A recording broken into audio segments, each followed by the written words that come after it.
Hello students, कैसे हैं बेटा। लेक्चर नंबर नेक्स्ट के साथ हमें लास्ट लेक्चर्स तक हमने थ्योरी डिस्कस की है करंट इलेक्ट्रिसिटी की। आज हम न्यूमेरिकल्स पे फोकस करेंगे।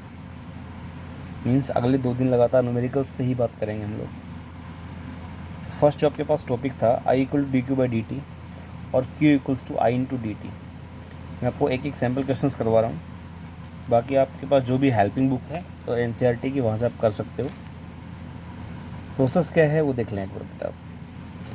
आपको चार्ज गिवन है तो करंट कैसे निकालेंगे, करंट गिवन है तो चार्ज कैसे निकालेंगे। सपोज आपके पास कोई भी वायर है, उसमें जो चार्ज जो फ्लो करता है with time, according to this equation Q equals 10t cube minus 5t square plus 6t minus 3 coulomb. कहता है फाइंड द इनिशियल करंट। एक पैरामीटर ये है current when time is 2 second. And अगला आता है मैक्सिमम और मिनिमम करंट, कोई भी फाइंड करना होता है हमें। तो बेटा इस केस के लिए हमारे पास जो इक्वेशन है चार्ज के लिए, उसको देखो, आपको चार्ज गिवन है, वो करंट फाइंड करना है। इट मीन्स हमें पता लग गया कि हमें D Q upon D T means इसको डिफ्रेंशिएशन करना पड़ेगा। तो I equal to by D Q by D T सब बच्चों को आता है, मैं डाइट कर रहा हूँ इसको। बेटा ये पावर आगे आ जाएगी 30t स्क्वेयर, ये पावर आगे आएगी 5 इंटू 10 माइनस का 10t प्लस 6, इसमें टी नहीं तो 0 हो जाएगा। आपके पास ये आ गया current 30t square minus 10t plus 6 ampere. ये अमाउंट ऑफ करंट है। मीन्स हम यूँ कह सकते हैं कि करंट की और टाइम की रिलेशन आपके पास ये है, चार्ज आपके पास ये है। अब पॉइंट ये आता है कि इनिशियल करंट क्या होगा, इनिशियल करंट क्या होगा। तो इनिशियल करंट का मतलब है टी इक्वल टू 0 बेटा, टी इक्वल्स टू 0। इस इक्वेशन में टाइम को 0 पुट कर दो तो देखो, या फिर हम कहेंगे टाइम इंडिपेंडेंट है, तो यहाँ भी टाइम है, यहाँ भी टाइम है, ये इसमें टाइम नहीं है। या फिर यूँ टाइम को 0 करोगे 0 हो जाएगा, ये भी क्या हो जाएगा 0। तो आपके पास इनिशियल जो करंट बचेगा सिर्फ क्या बचेगा 6 एम्पियर। ये दोनों टर्म्स 0 हो गई हैं। तो I initial equal to 6 ampere first part. Current at 2 second I think सब बच्चे कर सकते हैं।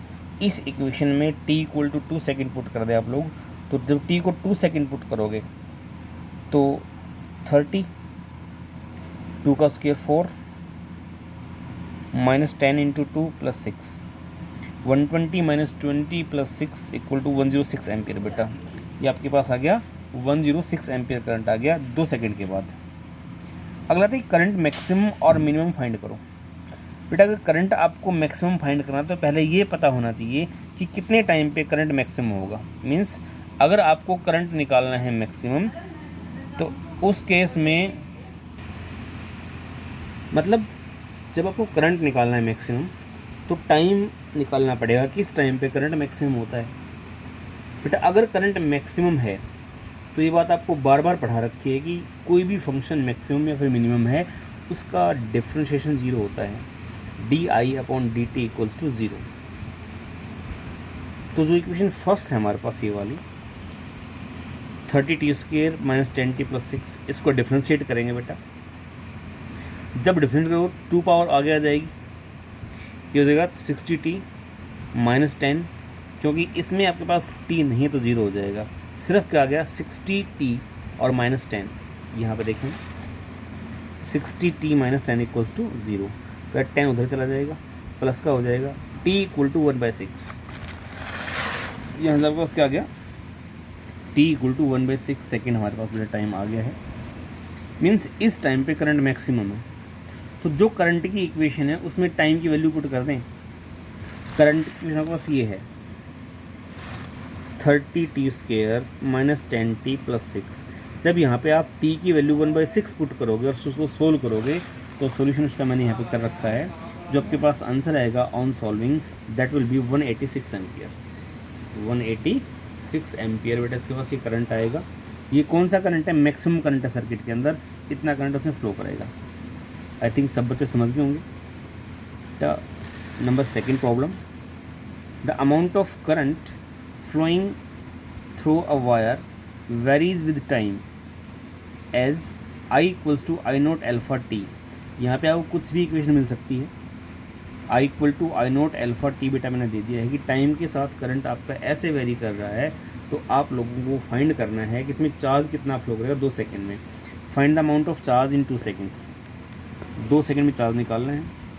गिवन क्या है, I naught is constant quantity 10 ampere, alpha भी कांस्टेंट है 5 एम्पियर पर सेकंड, आपको गिवन है वैल्यूज़, आपको चार्ज निकालना है बेटा। तो करंट अगर गिवन है, चार्ज निकालेंगे, इक्वेशन क्या होती है, Q equals to I D T का integration, Q equals to I into D T का इंटीग्रेशन।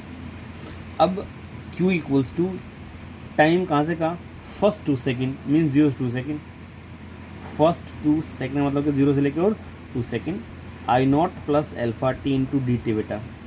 तो सबको इंटीग्रेशन करना आता है, इसमें टी नहीं है तो साथ में टी आएगा, आई नॉट इंटू टी हो जाएगा plus alpha T square by 2 हो जाएगा।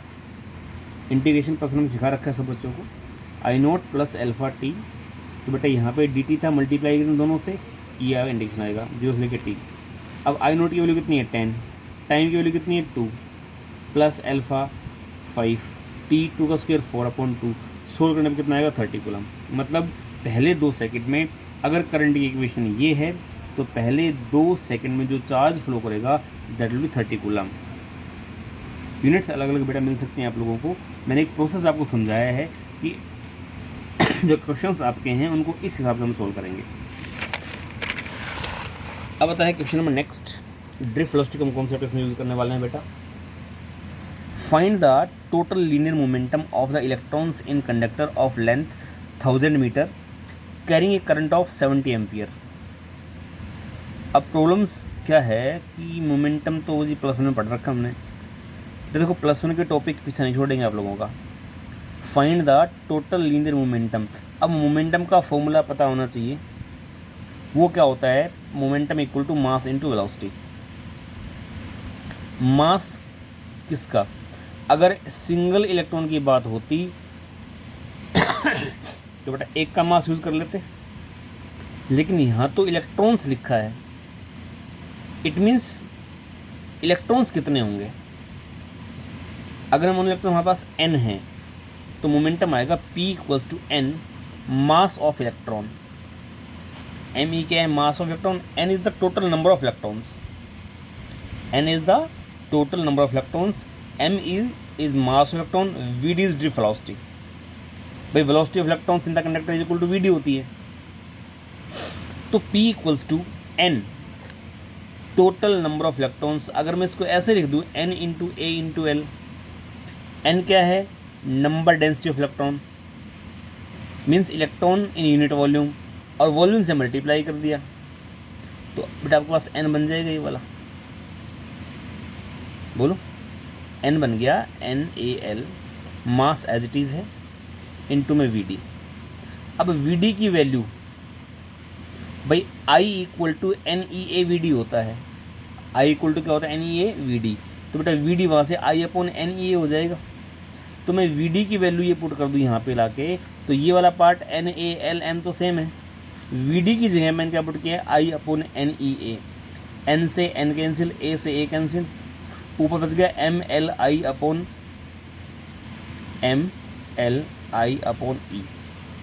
LMI/ बेटा ये L लेंथ गिवन है, मास इलेक्ट्रॉन का सबको पता है 9.1 10⁻31, करंट 70 एम्पियर गिवन था, मैंने पुट कर दिया, इलेक्ट्रॉन में चार्ज सबको पता है 1.6। On solving you will get the answer. फॉर्मूले याद है तो यहाँ वहाँ कन्वर्जन चलेगा। अगला क्वेश्चन भी कुछ ऐसा ही मैं लेके चलता हूँ, ड्रिफ्ट वेलोसिटी का कॉन्सेप्ट यूज़ कर रहे हैं फिलहाल हम। कहता है how much time will be taken by an electron to move a distance of 1 kilometre in a copper wire of cross section area. This current ये है और number density of electron in copper given at 10⁻28। आपके पास कोई 1 kilometre लंबा copper का wire है, कहता है कि एक एंड से अगले एंड तक इलेक्ट्रॉन को जाने में कितना समय लगेगा। अगर करंट कितना फ्लो करता है 4.5 एम्पियर, उस वायर का एरिया कितना है बेटा 1 मिलीमीटर स्क्वायर, और इलेक्ट्रॉन्स कितने हैं वायर के अंदर 10⁻28 इलेक्ट्रॉन्स पर यूनिट वॉल्यूम है, पर यूनिट वॉल्यूम। समझे क्वेश्चन ध्यान से। कि इस एंड से यहाँ तक इलेक्ट्रॉन को टाइम कितना लगेगा बेटा। तो देखो डिस्टेंस पता है आपको, स्पीड पता है, टाइम निकाल लेंगे। टाइम होता है डिस्टेंस बाई स्पीड, तो t equal to L upon V D. अब l तो पता है, वी डी गिवन नहीं है, तो वी डी का फॉर्मूला पहले वाला यूज़ कर लो, l upon I upon N E A, because i equals to होता है N E A V D. यहाँ से बेटा वी डी हम अगर निकालेंगे तो आएगा i अपॉन एन ई ए। ये वैल्यू मैंने वी डी की यहाँ पे यूज़ की हुई है। आई एल तो था ही, आई अपॉन एन ई ये चला गया ऊपर, तो N E A L upon I. अब एन भी गिवन है 10 to 28। इलेक्ट्रॉन पे चार्ज सबको पता है, एरिया भी गिवन है 1 मिलीमीटर स्क्वायर मीटर बना लेंगे, लेंथ 1 किलोमीटर है मीटर बना लेंगे, और करंट कितना है 4.5 एम्पियर। बेटा सारी वैल्यूज़ यूज़ करने के बाद ये आप सोल्व तो आप खुद कर सकते हो, इंटेलिजेंट हो। t इक्वल टू 3 × 10⁶ सेकेंड, इतने टाइम में इलेक्ट्रॉन्स इस एंड से लेके इस एंड तक क्रॉस कर जाएंगे। बेटा 4 क्वेश्चन में कर लिए हैं। अब question number 5, next concept drift velocity का ही है, और ये क्वेश्चन एग्जाम में कई बार आया हुआ है, यूटी में भी आपसे टीचर्स ये एकदम क्वेश्चन पुट कर देते हैं। 2 wires x and y have ratio of length 2:3। 2 wire हैं बेटा, एक x है एक y है, उनकी लेंथ का रेशियो है 2:3, एरिया का रेशियो है 1:2, और कहता है if number density of electrons in x and y are 2:1 then find the ratio of drift velocity. आपको लेंथ का रेशियो गिवन है, आपको एरिया का रेशियो गिवन है, और आपको नंबर डेंसिटी ऑफ इलेक्ट्रॉन्स का रेशियो गिवन है स्मॉल n का। ड्रिफ्ट वेलोसिटी का रेशियो फाइंड करना है। कंडीशन लगा दी उसने, क्या लगा दी कि अगर दोनों वायर्स को जोड़ दें सीरीज़ में और अगर जोड़ दें पैरेलल में बेटा, तो जब भी सीरीज़ में कनेक्शंस करोगे तो क्या चीज़ सेम रहेगी, करंट सेम, और पैरेलल में क्या सेम रहेगा, potential. It means drift velocity का formula in the term of current and the term of potential आपको पता होना चाहिए बेटा। ड्रिफ्ट वेलोसिटी का formula in term of current, क्योंकि अगर कोई चीज़ सेम है तो बेटा वो कैंसिल हो जाती है, तो हमें उसी फॉर्म में फॉर्मूला चाहिए। सीरीज का मतलब करंट सेम रखा है, या एग्जाम में आ सकता है if current in both is same, ऐसा भी लिखा सकता है, पोटेंशियल इज सेम। ये जो लाइन है इनको हटा के एग्जामिनर यूज सकता है कि find the ratio of drift velocity if current is same, if potential is same. तो मतलब बेटा यही होगा। जो गिवन लिखो पहले, गिवन क्या है, रेशियो ऑफ लेंथ गिवन है 2/3, रेशियो ऑफ एरिया गिवन है 1/2, number density of electron ratio given है 2:1, लेंथ का रेशियो है 2:3, रेशियो ऑफ एरिया 1:2, और number density of electron ratio 2:1। अब पहला केस, अगर सीरीज में है तो करंट सेम है, करंट सेम है तो करंट का और ड्रिफ्ट वेलोसिटी का फॉर्मूला अप्लाई कर दो, तो I equals to NEA VD। VD क्या हो जाएगा, I अपॉन NEA, ये टर्म नीचे पहुंच जाएगी। अब सीरीज में है तो करंट तो सेम हो गया, इलेक्ट्रॉन पे चार्ज भी सेम हो गया, ये दो तो सेम हो गए, बचा क्या, ये हो रही है। तो VD equals to 1 upon NA, 1 upon NA बेटा। N क्या है, नंबर डेंसिटी ऑफ इलेक्ट्रॉन, और A क्या है, एरिया। मीन्स ड्रिफ्ट वेलोसिटी दोनों की इन्वर्सली है, तो Vx अपॉन Vy उल्टा हो जाएगा, Ny into AY upon NX into AX। देखो ये इधर है, ये इधर चला गया, इनकी प्रोडक्ट इन्वर्सली है, तो Vx upon Vy equal to Ny into AY NX into AX। अब देखो Ny by NX, Ny by NX ये रहा, NX अपॉन Ny 2/1 है, तो ये 1/2 हो जाएगा, तो ये 1/2 ले लिया मैंने।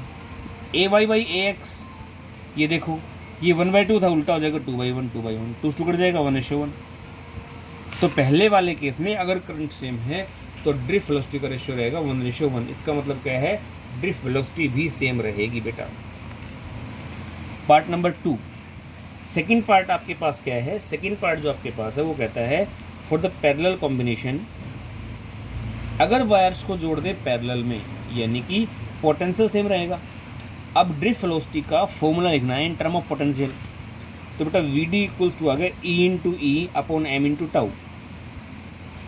इलेक्ट्रिक फील्ड की जगह में लिखूँगा वी अपॉन एल, तो वी बाई एल आ गया। तो वी डी आ गया E V M L into tau. E constant, electron पे चार्ज, मास भी कॉन्स्टेंट उसका। इसने ये बोल दिया कि पोटेंशियल भी कॉन्स्टेंट है और टेम्परेचर चेंज किया ही नहीं है तो ये भी कांस्टेंट। इट मीन्स ये चारों टर्म तो कांस्टेंट होगी, सिर्फ एल बच गया। V D is inversely inversely to length. तो अगर लेंथ का रेशियो आपको पता है, ड्रिफ्ट रेशियो उसका उल्टा हो जाएगा। लेंथ का रेशियो क्या है 2:3, इसका हो जाएगा 3:2, 3/2 आपका आंसर आ गया। भाई इन्वर्सली है ना बेटा, तो जो लेंथ का रेशियो है उसका इन्वर्स कर दो। ये था 2/3, इन्वर्स हो जाएगा 3/2 उल्टा, तो ये आपका आंसर अगला आ गया। 5 क्वेश्चन हुए। टॉपिक करंट का और ड्रिफ्ट वेलोसिटी का चल रहा है। अब हम बात करते हैं एक क्वेश्चन कंसेप्चुअल टाइप में क्वेश्चन आ जाते हैं कुछ। टॉपिक वही बेटा आपका कंटिन्यू है कि हमने किसी वायर में पोटेंशियल वी अप्लाई किया, उसका डायमीटर बेटा डी था, उसकी लेंथ एल है। कहता है कि ड्रिफ्ट वेलोसिटी चेंज कैसे होगी अगर मैं पोटेंशियल को डबल कर दूं, लेंथ को 3 गुना बढ़ा दूं और डायमीटर को आधा कर दूं। एक वायर है, उसमें पोटेंशियल V है, लेंथ L है, डायमीटर D है वायर का। तो अगर इनमें चेंज करता हूं तो ड्रिफ्ट वेलोसिटी में चेंज क्या आएगा। अब फॉर्मूला याद होना चाहिए, पोटेंशियल की फॉर्म में, लेंथ की फॉर्म में। Vd equals to E into V M L into tau. देखो ध्यान से, अगर हम ये लिखें कि Vd equals to E into E upon M into tau, तो आपका आंसर आएगा कि सर यहाँ पे इसमें तो पोटेंशियल ना ही लेंथ है और ना ही एरिया, इट मीन्स सब कुछ कॉन्स्टेंट हो गया। लेकिन ये वाला फॉर्मूला आपको अप्लाई नहीं करना। मैंने जब थ्योरी पढ़ाई थी मैंने कहा था एक फॉर्मूला और आगे बढ़ाएंगे हम। Vd इक्वल्स टू ई, इस ई की वैल्यू पुट कर दी मैंने V upon L M into tau. अब बेटा टेम्परेचर चेंज नहीं हो रहा, ये कॉन्स्टेंट, इलेक्ट्रॉन पे चार्ज कॉन्स्टेंट का मास कॉन्स्टेंट। तो वी डैश जो आपके पास है, इन्होंने क्या किया है, पहला केस कर रहा हूँ मैं, डबल कर दिया पोटेंशियल को। तो जब पोटेंशियल को डबल करोगे we dash equal to 2v हो गया और वी डी और वी डायरेक्टली है, तो अगर ये डबल तो ये भी डबल हो जाएगा। इट मीन्स जब पोटेंशियल डबल किया तो ये भी क्या होना है, डबल। बाकी सब चेंज हमारा कॉन्स्टेंट है, सेम थिंग है। तो V D proportional to V, it means V D dash equal to 2 times of V D, because potential double हो गया। नेक्स्ट वन इज लेंथ की बात करते हैं हम। If L dash equal to 3l, if L dash equal to 3l means length को 3 गुना बढ़ा दिया। तो बेटा देखो ध्यान से, वी डी और लेंथ इन्वर्सली हैं, जब इसको 3 टाइम बढ़ाओगे तो यहाँ पे 3 हो जाएगा। It means this upon 3, inversely ना हमारे पास ये। तो लेंथ को 3 गुना बढ़ाया है तो वो वेलोसिटी 3 गुना कम हो जाएगी। तो V D proportional to 1/l बेटा, तो नहीं क्या आएगी, वी डी बाई 3 हो जाएगी। देखो इन्वर्सली यहाँ से देख लें आप लोग। उसके बाद आता है डायमीटर। अब इस फॉर्मूले में और इसमें क्या कहीं एरिया का रोल है? आई थिंक नहीं है। तो अगर एरिया का रोल नहीं है तो ड्रिफ्ट वेलोसिटी भी सेम रहेगी। भाई ना तो डायमीटर इसमें कहीं आ रहा ना रेडियस आती है। इट मीन्स क्या है, अगर एरिया इसमें आपका चेंज नहीं हो रहा है, सॉरी एरिया चेंज हो भी रहा है, तो जो आपका ड्रिफ्ट वेलोसिटी एक्सप्रेशन है उसमें कहीं एरिया नहीं आता है। It means it is independent on changing the area for the particular question, not for all the questions.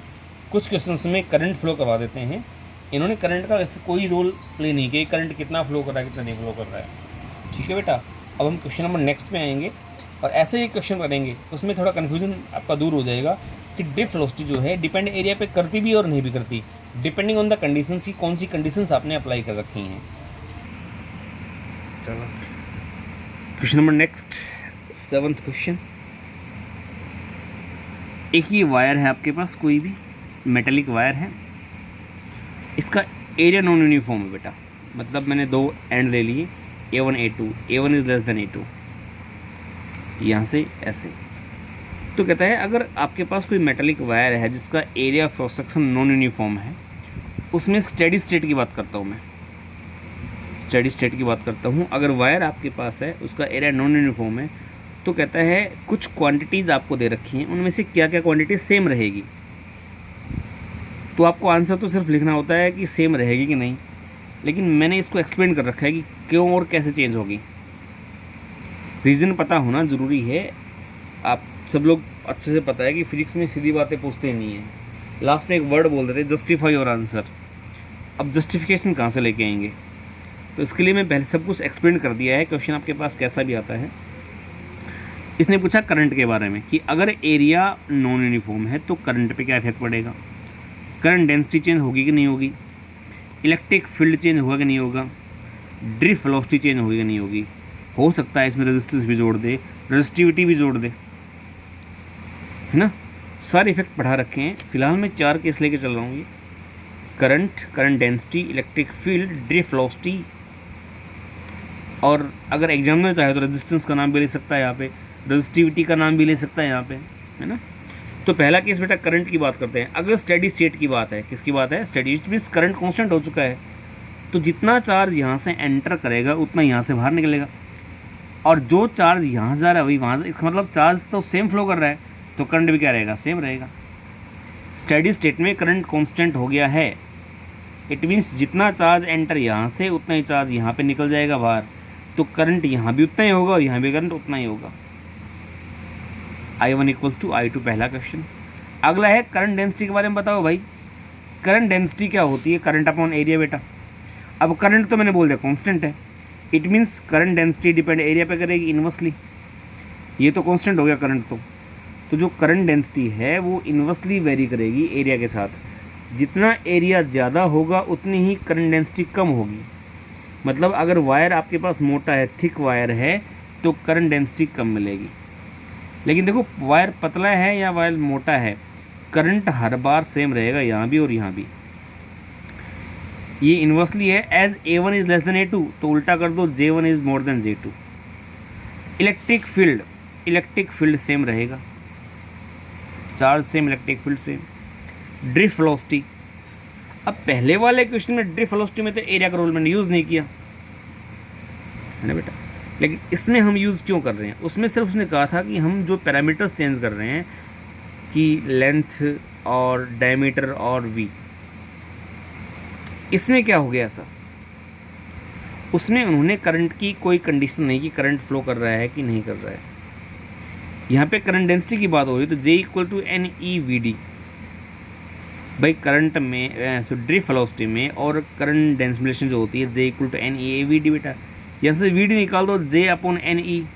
अब N भी कॉन्स्टेंट, E भी constant, it means VD directly किसके है? J के। तो अगर करंट डेंसिटी चेंज होगी तो VD भी चेंज होगी। इससे पहले में करंट डेंसिटी पहले एंड पे ज़्यादा है, तो VD भी पहले एंड पे क्या होगी? ज़्यादा, और अगले पे क्या होगी? कम। मीन्स VD भी करंट डेंसिटी की तरह एरिया पे इन्वर्सली डिपेंड करती है। कैसे करती है? एरिया पे इन्वर्सली बेटा। आई थिंक आप क्वेश्चन समझ गए होंगे। Question number next, question number 8, resistance का नंबर आ गया। स्ट्रेचिंग और ट्विस्टिंग मैंने आपको बताया था कि रेजिस्टेंस कितना कितना बढ़ेगा, कितना कम होगा, है ना। वो क्वेश्चन हम करते हैं कि कॉन्सेप्ट अप्लाई कैसे करेंगे। A wire has resistance R, what will be its resistance if. एक वायर का रेजिस्टेंस R है, उसका रेजिस्टेंस क्या होगा if it is double on itself, अगर इसको खुद के ऊपर ही डबल कर दें। If it is stretch to double its length, इसकी लेंथ को डबल कर दिया, खींच के स्ट्रेच कर दिया, और its radius is half, stretch करके रेडियस को हमने हाफ कर दिया। Double on itself, double on itself मतलब उसको ट्विस्ट कर दिया है। ये पेन है, इसको फोल्ड करके और ट्विस्ट कर दो, डबल हो जाएगा। अगला है उसको खींच के लेंथ को डबल कर दो, उसको खींच के रेडियस को आधा कर दो, मीन्स यहाँ पे थिन वायर हो गया है। तो 3 केस में रेजिस्टेंस चेंज कैसे होगा? सारे केस लॉजिक्स पहले पढ़ा रखे हैं कि रेजिस्टेंस पे क्या फ़र्क पड़ता है। Double on itself, volume same रहेगी, यानी कि ट्विस्ट वाला केस आ गया। कौन सा आ गया बेटा? ट्विस्ट वाला। एरिया डबल कर दिया, तो रेजिस्टेंस में और एरिया में क्या रिलेशन होती है? ये कौन सा केस है? When volume is equals to constant. तो वॉल्यूम अगर कांस्टेंट है तो आर जो है इन्वर्सली होता है 1/a² के। ये जो है ना 1/a² कहाँ से आया? जो नोट्स आपको दिए थे या जो पीछे आपको पढ़ाया था उसमें से कुछ बता रखा है कि आर इन्वर्सली अपॉन a² आएगा। अब R1 इक्वल्स, यहाँ से हम अगर बात करें तो R1/R2 क्या हो जाएगा बेटा? इन्वर्सली ये A2/A1 R1 तो आपके पास R है, R2 आपको फाइंड करना था। A2 डबल कर दिया एरिया तो 2A हो गया, पहले एरिया A था, एरिया से एरिया 2 4 हो गया, तो R2 ऊपर 4 नीचे, तो R2 हो गया R/4। चाहे तो आप सीधा कर सकते हो, इतना जरूरत नहीं एक्सप्लेन करने की, इन्वर्सली है ना ये, तो इसको डबल करोगे तो 4 टाइम हो जाएगा, 1/4 आ जाएगा यहाँ पे। उसके बाद अगला क्वेश्चन लेंथ। अब लेंथ का रोल आ गया, यहाँ भी V इक्वल टू कॉन्स्टेंट है भाई, तो रेजिस्टेंस डिपेंड करता है स्क्वायर ऑफ लेंथ पे, वॉल्यूम कांस्टेंट है तो बेटा, तो R' इक्वल टू 4 × R। भाई लेंथ को डबल कर दिया तो 12 का स्क्वायर क्या आएगा? 4l², इट मीन्स 4 टाइम्स हो जाएगा। रेडियस की बात करें तो 1/4 टाइम्स पढ़ा रखा, R⁴ टाइम्स पढ़ा रखा है। रेडियस को हाफ करोगे तो 1/2 का स्क्वायर की पावर 4, 1/16, 16 ऊपर आ जाएगा, तो R' क्या आएगा? 16 × R आ जाएगा। भाई R/2 करोगे तो 1/2 की पावर 4, 1/16, 16 कहाँ जाएगा? ऊपर, इट मीन्स रेजिस्टेंस 16 टाइम ज़्यादा हो गया। जो पीछे लॉजिक पढ़ाए थे उनके ऊपर ये अब हैं इलस्ट्रेशन है कि कैसे कैसे अप्लाई और कैसे कैसे क्वेश्चन एग्जाम में आते हैं। मान लो इनिशियल रेजिस्टेंस 10 ओम था, कितना था? 10 ओम, तो यह कितना होगा? 160 ओम हो जाएगा। अगर हम मान के चलें कि R कितना हमारे पास R 10 ओम है, तो आपके पास कितना हो जाएगा? 160 ओम हो जाएगा बेटा नया रेजिस्टेंस। अगला परसेंटेज चेंज की बात करें। अब परसेंटेज चेंज में अगर हम आते हैं, find the percentage change in resistance of a wire if length increase by 2% and 10%। मैंने दो केस एक साथ लिए हैं कि 2% और 10%। अब 2% 10% क्यों लिए हैं? क्योंकि थ्योरी जब पढ़ाई थी, थ्योरी में दो केस थे कि लेस देन 5% और मोर देन 5%। तो लेस देन 5 में यूज़ कैसे करेंगे और मोर देन 5 में यूज़ कैसे करेंगे बेटा? Percentage change in length equal to 2 ये रखा है, विच इज़ लेस देन 5%। तो इस केस में R प्रोपोर्शनल टू L², और इस वाले केस में जब 5% से कम होता है तो we will apply the rule of error कि percentage error in resistance is equal to twice the percentage error in length. बेटा पावर से मल्टीप्लाई आगे, percentage change in resistance equal to twice the percentage change in length बेटा। It means length में 2% था, उसका double कर दो तो कितना हो? 4%। सिंपल सा आंसर आ गया। जितनी पावर थी उसके से मल्टीप्लाई हो, 2 × 2 4 टाइम्स हो गया, 4% चेंज हो गया रेजिस्टेंस। अब अगला है 10% वाला। भाई ये तो मोर देन 5% हो गया, तो अगर मोर देन 5% है तो आपका फॉर्मूला याद करो, ये रहा 1 + n/100 का स्क्वायर माइनस 1 × 100। जो थ्योरी के नोट्स पढ़ोगे तो उनमें आपके पास ये फॉर्मूला कहीं ना कहीं मिलेगा आप लोगों को कि percentage R equals to 1 + n/100 square minus 1 × 100। What is n here? n is 10%। तो n को जब आप 10 यूज़ करोगे यहाँ पे तो 1 + 10/100, 1 + 10/100 का स्क्वायर माइनस 1 × 100। अब इसको सिंपल सोल्व करना आप कहते कैसे कर सकते हो? चाहे तो 100 LCM ले लो, चाहे 0 0 काट दो यहीं पे ही। 11 10 प्लस ये तो 10 + 1 बचेगा, 11/10 11/10, तो 11 × 11/100 हो जाएगा हमारे पास। ये स्क्वायर कर लो, आपकी मर्जी है बेटा जैसे सोल्व करते हो। ये 11 × 11 आएगा 121/100 माइनस 1। LCM लोगे तो 21/100 बचेगा इसमें से, इंटू में 100 मीन्स 21% आ गया, 21%। मोर देन 5% ये फॉर्मूला काम करेगा, लेस देन 5 ये फॉर्मूला काम करेगा। Percentage change resistance I think सब बच्चे समझ गए होंगे कि कैसे परसेंटेज चेंज रेजिस्टेंस निकालेंगे। लेस देन 5 में क्या आएगा, मोर देन 5 में क्या आएगा। रेजिस्टिविटी चेंज नहीं होती है, इसमें एक लाइन बढ़ के एग्जाम में आ सकती है कि also find resistive change in resistivity बेटा। तो रेजिस्टिविटी चेंज नहीं होती है एरिया लेंथ और रेडियस चेंज करने से। वो चेंज कब होती है? या तो आपने मटेरियल चेंज कर दिया हो या आपने टेम्परेचर चेंज कर दिया हो बेटा, तब चेंज होती है। लेंथ और एरिया चेंज करने से रेजिस्टिविटी चेंज नहीं होती है, उसमें नो चेंज लिखना है। रेजिस्टेंस अगर है तो उसका चेंज मैंने सिखा दिया है कैसे निकालेंगे, वो आप कर लें अच्छे से। रेजिस्टेंस इक्वेशन हमने कर लिए हैं। अब हम स्टार्ट करेंगे effect of temperature and resistance, उसके न्यूमेरिकल्स और करेंगे। उसके बाद ग्रुपिंग बेटा स्टार्ट हो जाएगी। ये सारे बेसिक्स थे, ग्रुपिंग फिर आएगी। मीन्स सीक्वेंस वाइज हम क्वेश्चंस करेंगे न्यूमेरिकल। तो जैसे जैसे आपने थ्योरी पढ़ा रखी है मैंने वैसे वैसे मैं क्वेश्चन करवा रहा हूँ। थ्योरी अच्छे से पढ़ ली है, आपका यूटी भी हो गया है, और आज या कल में आपके घर फ़ोन पहुँच जाएगा, मैं कॉल कर दूँगा, क्योंकि मोस्टली बच्चों ने सीट्स अब तक भेजी नहीं है, आंसर सीट्स। अपसेंट मार्क कर दिया जाएगा आप लोगों को, और आपके पेरेंट्स के पास आपका मीन्स हम आपसे पूछेंगे कि आपने जो आंसर सीट है क्यों नहीं भेजी हमें, एक सॉलिड रीज़न चाहिए। अब तो झूठ भी नहीं बोल सकते कि शादी में गए थे, लाइट नहीं थी, ये नहीं था, वो नहीं था, है ना, हम स्कूल अपसेंट थे, टॉपिक पढ़ाया तब आए नहीं। कोई झूठ नहीं चलने वाली है। आपको ही पढ़ना है और आपको ही पढ़ना पड़ेगा, चाहे कुछ भी हो जाए, पढ़ोगे आप बेटा। ठीक है, अब न्यूमेरिकल हम नेक्स्ट टाइम चलते हैं। टेम्परेचर वाला हम क्वेश्चन करेंगे, क्वेश्चन नंबर 10 टेम्परेचर वाला। At room temperature 27 degree Celsius the resistance of a heating element is 100 ओम बेटा। कहता है कि आपको रूम का टेम्परेचर बताना है कितना हो गया, अगर उसका रेजिस्टेंस कितना हो गया, 117 ओम हो गया। जब टेम्परेचर 27 था तो इतना रेजिस्टेंस होता है उसका, हीटिंग एलिमेंट उसको हीट अप कर दिया, तो कहते हैं कितने टेम्परेचर पे जाके उसका रेजिस्टेंस इतना हो जाएगा। अल्फ़ा गिवन है उस वायर के लिए 1.7 10⁻⁴ डिग्री सेल्सियस इनवर्स बेटा। तो गिवन क्या है उसको लेके चले। Resistance at T degree Celsius, T is unknown temperature, ये वाला 117 ohm. Resistance at 27 degree Celsius, initial जो था 100 ओम। अल्फ़ा 1.70 10⁻⁴। इनिशियल टेम्परेचर था 27 और फाइनल आपको पता नहीं है, आपको यही फाइंड करना है।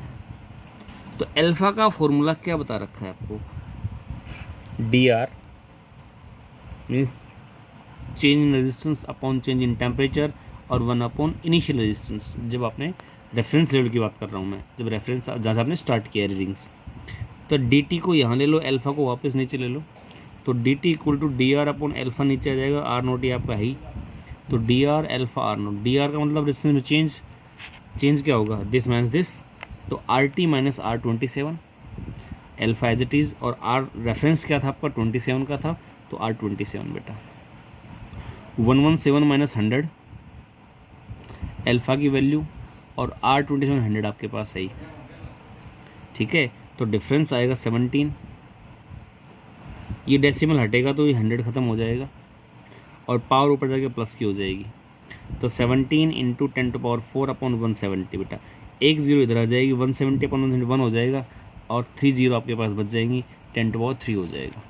मैथमेटिकल सोल्व जो बच्चे हैं नॉन मेडिकल वाले कर लेंगे, मेडिकल वाले कुछ बच्चे कर लेंगे, कुछ हटक जाते हैं, तो ऐसा कोई हार्ड बेटा फास्ट चीज़ नहीं है इसमें। डेसिमल हटेगा, 100 कैंसिल हो जाएगा, ये पावर ऊपर जाके प्लस की हो जानी है, तो 10⁴ हो गया, एक जीरो यहाँ से ले लिया, 170 अपॉन 171 हो गया, 10⁻³ बचेगा आपका आंसर। तो आपके पास क्या है ये dt क्या है, T2 माइनस T1, तो डिफरेंस ऑफ टेम्परेचर आपके पास आ गया। डिफरेंस ऑफ टेम्परेचर कितना है, T2 minus T1 is equal to 1000। हमें तो T2 निकालना है, T1 उधर भेज दो, जब T1 वहाँ जाएगा प्लस का हो जाएगा, और T1 कितना है 27 था, तो 27 यहाँ पुट कर दो, 1027 डिग्री सेल्सियस आ गया। मीन्स जब उस एलिमेंट का टेम्परेचर 1027 डिग्री सेल्सियस होगा, उस टाइम पे उसका रेजिस्टेंस कितना होगा, 117 ओम होगा बेटा। समझ गए, मतलब क्वेश्चन आपके पास कैसे भी है इस फॉर्मूले पे, इधर आपसे रेजिस्टेंस पूछ सकता है, वो आपसे अल्फ़ा पूछ सकता है, आप लोगों से वो T1 पूछ सकता है आपसे वो, ये मीन्स कोई भी वैल्यू आपको फाइंड करनी है, बाकी वैल्यूज आपको गिवन होंगी।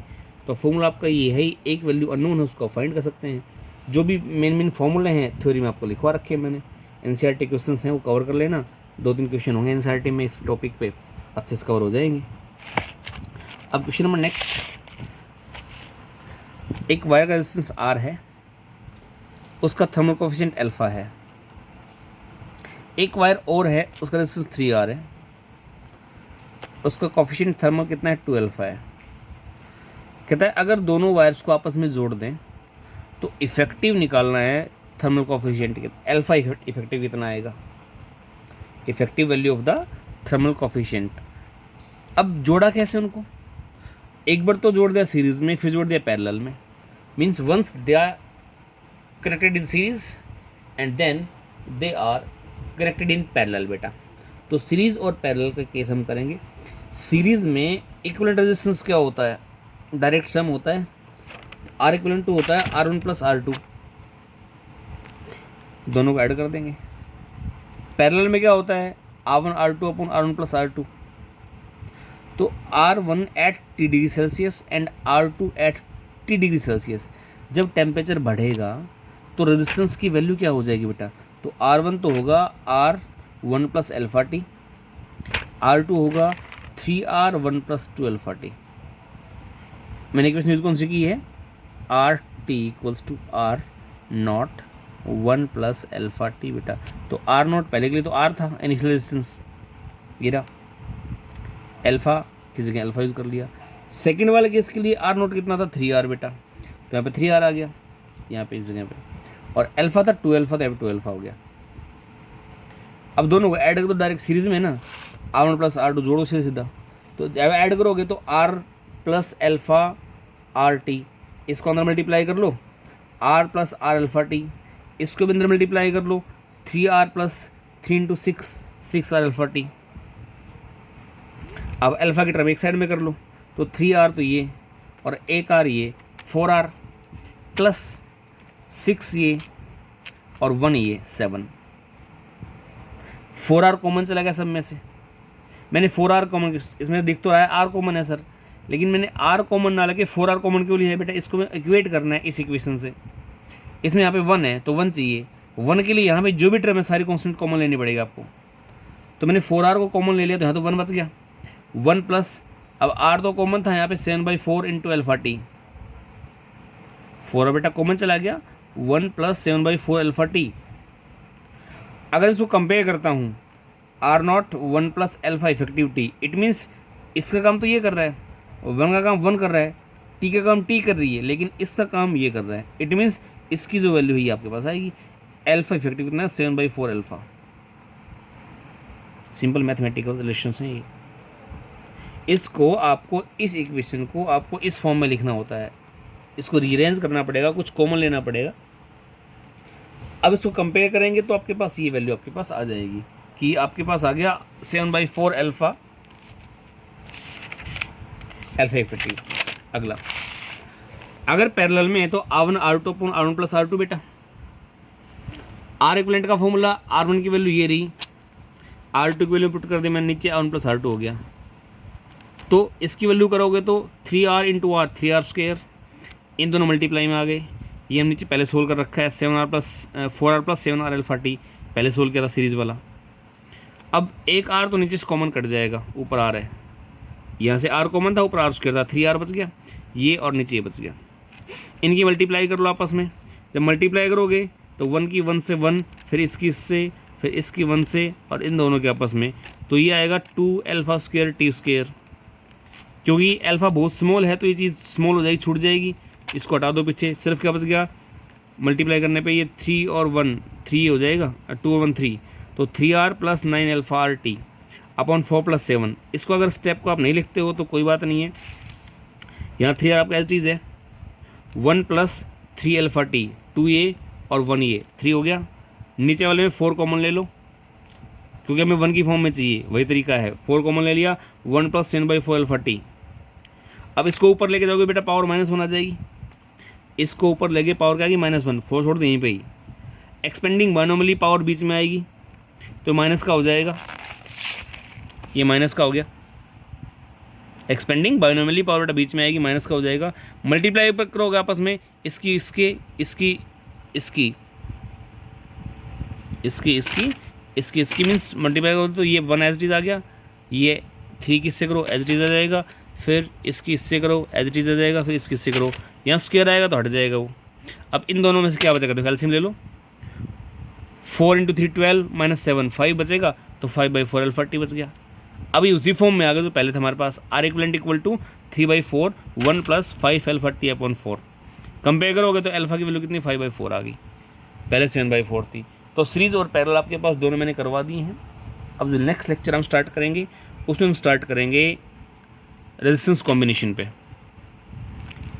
Current distribution, potential distribution, capacitor वाला, शॉर्ट सर्किट वाला, अर्थिंग वाले, internal resistance, terminal potential difference, EMF of cell, ये सारे टॉपिक्स बचे हुए हैं, हम डिस्कस अब करेंगे वो। ठीक है, यहाँ तक क्वेश्चंस अपने नोटबुक में नोट डाउन कर लो, एनसीईआरटी प्लस जो बुक आपके पास है दिनेश वाली, उनसे क्वेश्चंस करें। डाउट्स तो आप लोग पूछते नहीं हो एज यूजुअल, लगता है काफ़ी इंटेलिजेंट हो गए लॉकडाउन के अंदर। चलो कोई बात नहीं, लॉकडाउन के बाद मिलते हैं, फिर देखते हैं इंटेलिजेंट कौन कितना हुआ है।